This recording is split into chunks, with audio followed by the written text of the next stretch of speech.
Hello, everyone. Welcome to the Think Before You Hate podcast, where we'll discuss the latest topics on civil rights that concern the people of the city of Chicago. I'm Alex of the Chicago Commission on Human Relations, and we are the city's civil rights agency. We work diligently to eliminate prejudice and discrimination in Chicago by enforcing the Chicago Human Rights Ordinance, as well as the Chicago Fair Housing Ordinance. Today, we have the great pleasure of speaking to the Inspector General, Deborah Witzberg, who will educate us on how her office promotes effectiveness, efficiency, and integrity by identifying corruption, waste, and mismanagement in the city government. And Deborah, thank you very much for hopping onto this podcast today. Thanks for having me. Will you please tell me and our audience a little bit about yourself? Where'd you grow up? How'd you start your career? Sure. I'm happy to talk about myself. That's my favorite topic. I really appreciate the invitation to be here. I grew up in Boston. Nice. I am and will forever be a Red Sox fan. So there are many things that I love about Chicago, but I will always be a Red Sox fan. I'm from Connecticut, so. Oh, I'm sorry to hear that. Well, nobody's perfect. Yeah. That's. I came to Chicago for law school. I went to Northwestern, and during law school, I clerked in the Cook County State's Attorney's Office, and I went there after I graduated. I went to law school in order to do social justice work. I wanted to be a lawyer in order to do some good in the world. And so I was really interested in criminal law. I was interested in victim advocacy. And I was interested in working to improve the quality of the criminal justice system in Cook County. And I think prosecutors have tremendous opportunity to do that. I'm a believer in change from the inside. So I think prosecutors have a lot of opportunities to improve the fairness of criminal justice. And so for all of those reasons, I was interested in being a prosecutor. I went to the Cook County State's Attorney's Office out of law school. I stayed there for a number of years. I prosecuted a wide range of cases in Chicago and elsewhere in Cook County. And then in 2016, I was sort of ready to leave the state's attorney's office, but I wasn't ready to leave government service. I loved being a government lawyer. And that was around the time that the city of Chicago was getting more seriously into the business of police oversight and public safety reform. I was really interested in doing that work because of kind of everything I had seen about law enforcement up very close as a prosecutor. I had seen in that job, the very best and the very worst of policing, and so I felt like I had some perspective to bring to police oversight work. And so I came to the city. I came to work at the Office of Inspector General in order to do that. In 2016, done a number of different things in the office, including serving as our deputy IG for public safety, leading up our police-related work for a little while.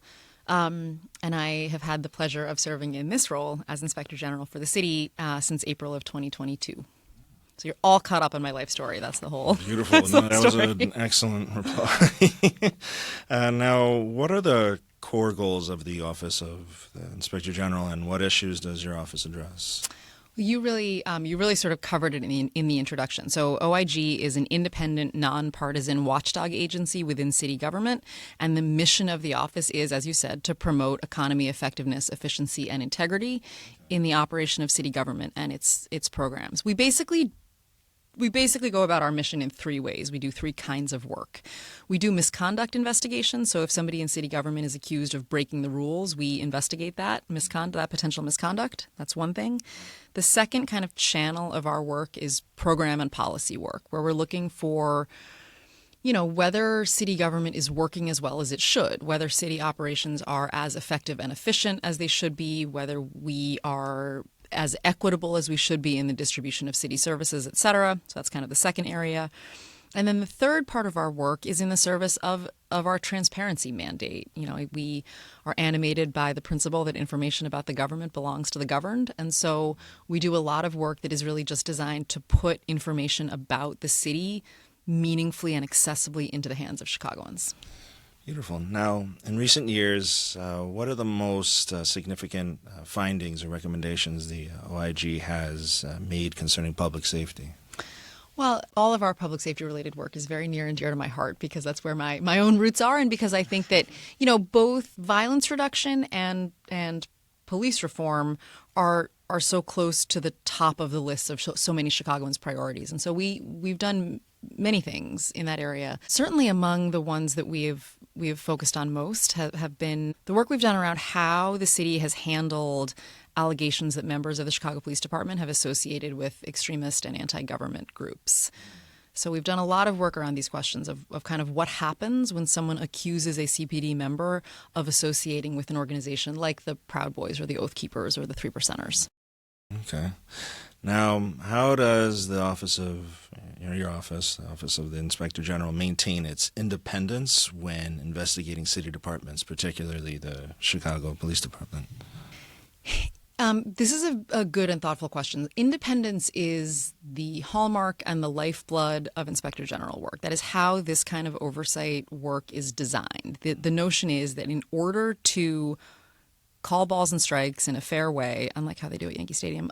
Just in order to kind of call balls and strikes in a fair way and hold people accountable and do the work we are doing without fear or favor, we have to be able to operate independently of the people we oversee. So the idea is, we won't be very effective at overseeing City Hall if City Hall can call us up and tell us not to investigate certain people or issues and so on. And so independence is really, really critical. And candidly, we have some real independence challenges with certain components of city government. But I will say we have found, I think, a very productive oversight relationship with the police department. All city departments, and this is very much true of the police department, they are part partner in and part subject of our work.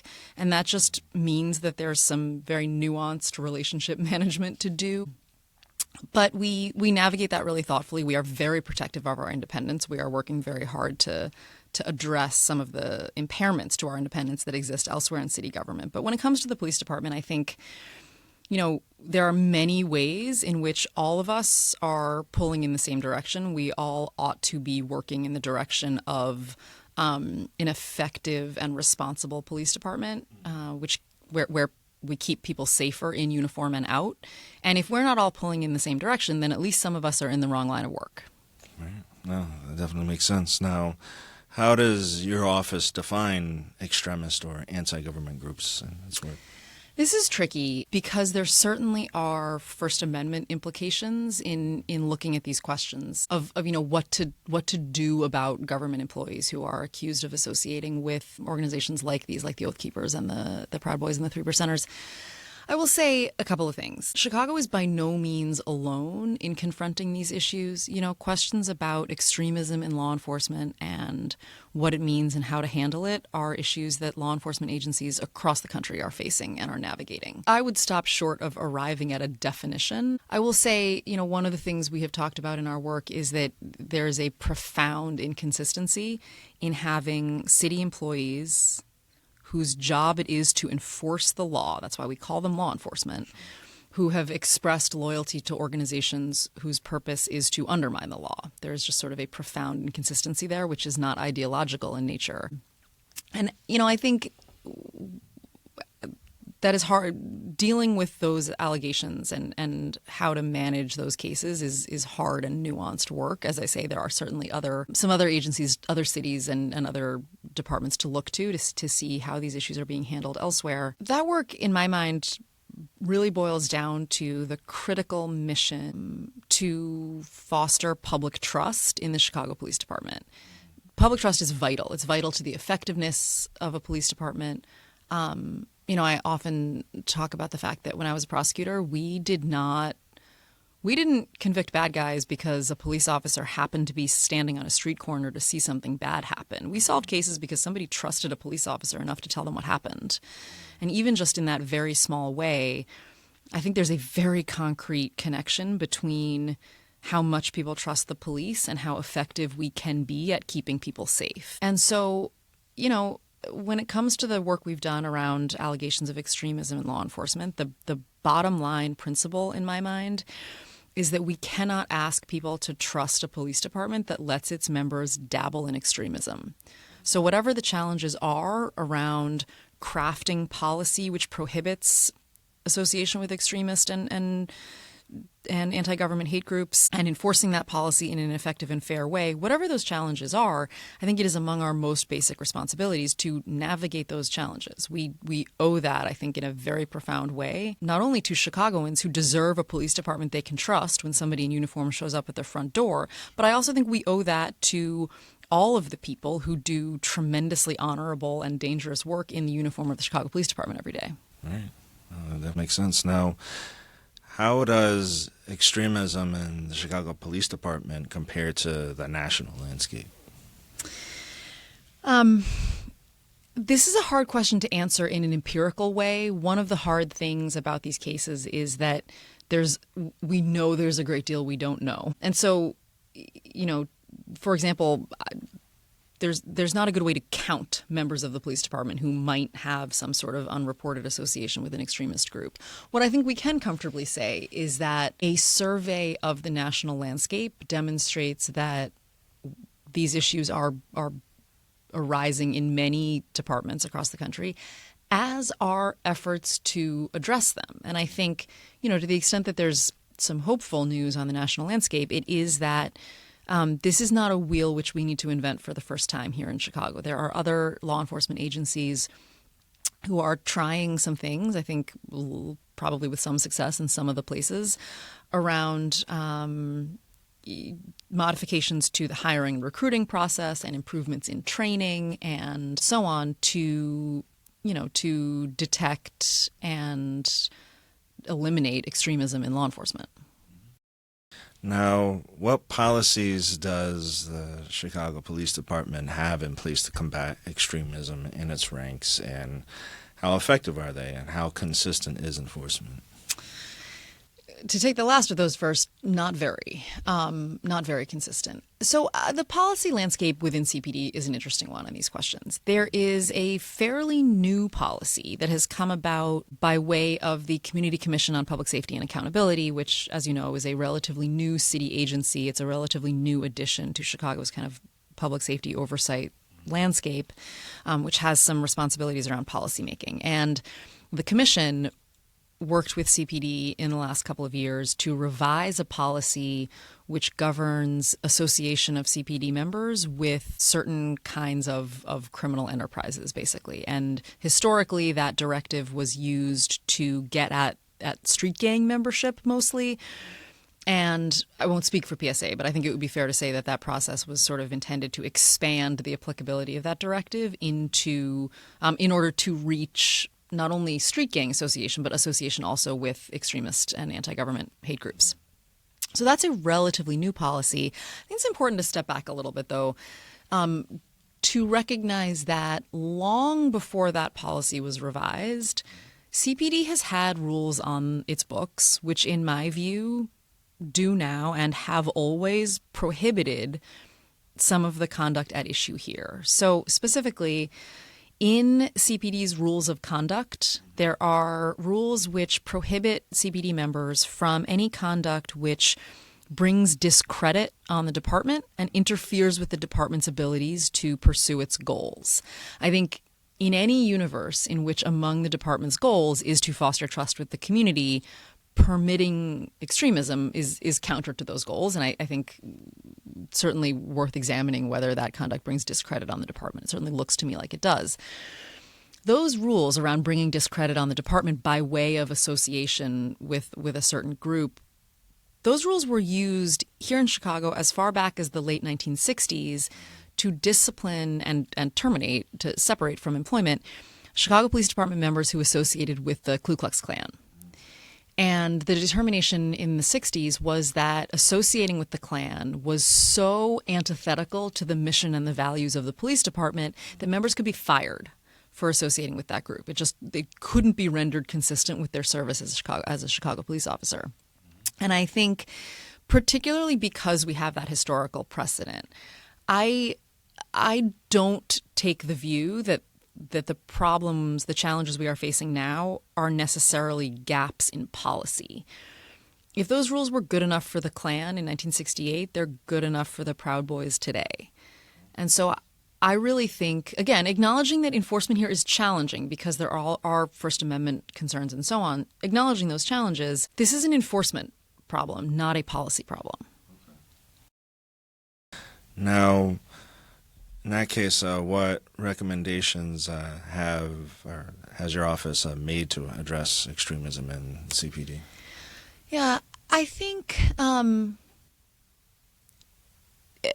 this is one of the many ways in which it's important to think about the fact that CPD almost never operates in a silo. It is, as would be true of any effective major law enforcement agency, it is part of a criminal justice ecosystem, not only with other partners outside of city government like the state's attorney's office and the court system and so on, but also within city government. The city has many components of its operations which touch on public safety. And I think for that reason, because problems that exist within the police department don't live entirely within that department, neither do their solutions. And so I think when we think about trying to effectively get at extremism in law enforcement, when we are talking about improvements to the training for new police department members, improvements in the hiring process to identify people with extremist associations, or we're talking about budgeting for training and awareness raising and so on, all of those things, just those processes that we've just talked about in the last couple of minutes, if we think about which city departments those processes involve, it's not only the police department, it's also